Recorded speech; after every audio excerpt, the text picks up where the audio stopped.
जब गिरवाई थाने गई तो वो कहने लगे जब चोट आएगी, हमला होगा, खून निकलेगा तब एफआईआर होगी। आपकी रिपोर्ट किस बाबत है? 376 की रिपोर्ट करवाई। ओहो। उन्होंने फिर से मुझसे साइन करवा लिए कि साइन करो, नहीं करोगी तो तुम्हारा एक छोटा भाई है 4 बहनों पे, उसे मार डालेंगे। तो मैंने साइन कर दिया। फिर जब कोर्ट ने वो खारिज कर दिया तो वो फिर से परेशान करने लगे हमें। कभी कभी घर पर आ जाते हैं रात में, दिन में मेरे साथ बदतमीजी करते हैं। मेरा स्कूल पढ़ाना भी तो क्या करते हैं आप? मैं स्कूल में बच्चों को पढ़ाने जाती। टीचर हैं आप? कहाँ पर? गोल्डन वैली स्कूल है, प्राइवेट स्कूल, इसमें बच्चों को पढ़ाने। गोल्डन वैली ग्वालियर का, ग्वालियर में है ना? तो किस थाने में आप रिपोर्ट करने गई थी? पहले मैं माधवन थाने में गई तो उन्होंने मुझे गिरवाई थाने भेजा। फिर गिरवाई थाने वालों ने पड़ाव थाने भेजा। फिर पड़ाव थाने वालों ने भोड़ापुर भेजा। फिर भोड़ापुर वालों ने फिर पड़ाव थाने भेजा। ऐसे 1 महीने तक मुझे घुमाते रहे। आपकी रिपोर्ट किस बाबत है? 376 की रिपोर्ट करवाई। ओहो, ये कब की घटना है? 1 महीने पहले गई थी मैं एफआईआर लिखवाने, पर वो मैडम ने एफआईआर नहीं लिखी मेरी और मेरे साथ मारपीट करने लगी। उसके बाद मैं रोते रोते एसपी ऑफिस गई और उसके बाद में ना उन्होंने एसपी के आदेश से मेरी एफआईआर हो गई।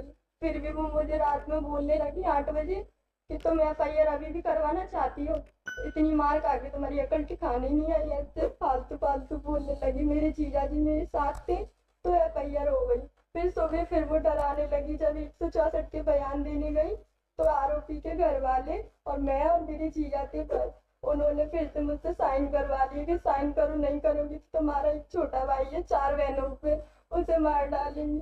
तो मैंने साइन कर दिया।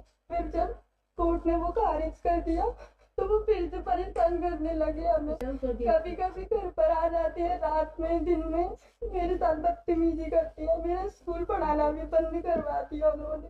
अब मैं घर पर बैठी हूँ, कहीं नहीं जा सकती। जैसे सहमति यानी सैंपल के लिए गई तो लड़के पीछा कर रहे हैं, स्कूल जाती हूँ तो पीछा कर रहे हैं। कभी भी घर पर आ जाते हैं मारने के लिए। जब गिरवाई थाने गई तो वो कहने लगे जब चोट आएगी, हमला होगा, खून निकलेगा तब एफआईआर होगी।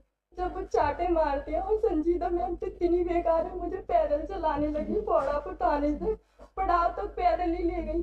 दिन में घुमाने लगी जैसे कि धूप निकल रही और मुझे इस तरीके से ले जाने लगी और कहने लगी अगर तेरी अकल ठिकाने अभी नहीं आई, सीएम हेल्पलाइन पर मैंने शिकायत कर दी थी, उसे वापस नहीं लिया तो भिंडी तक ले जाऊंगी तुझे, ऐसे बोलने लगी।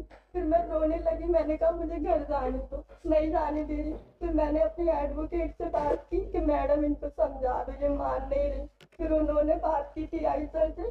फिर मुझे 8 बजे घर छोड़ा गया। मेरी मम्मी भी रोने लगी, कहने लगी तो छोड़ दे, तो क्यों पड़ी है उनके पीछे, वो उस मैडम ने तेरा कितना कर दिया। फिर मैंने कहा तुमने मुझसे पैसे लिए है ना, इसलिए तुम मुझे मारती हो। तो कहने लगी तू दे दे पैसे, फरियादी पार्टी भी पैसे देती है, तू दे दे तो मैं उसे गिरफ्तार कर लूंगी, ऐसे बोलने लगी।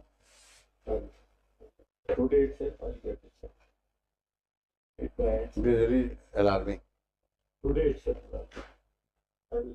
And Lordship accused is released on bail. Whatever Even government, including FIR and all this, it will be completed by 4 p.m. today. And the misbehavior I'll do. aspect also has to be very seriously looked into. I have heard. Tell your assessment. You heard everything about her predicament. and I- Look at her today helplessness. itself, Ensure that every possible action is taken on her complaint, and such officials who have misbehaved with her are taken for task. I'll.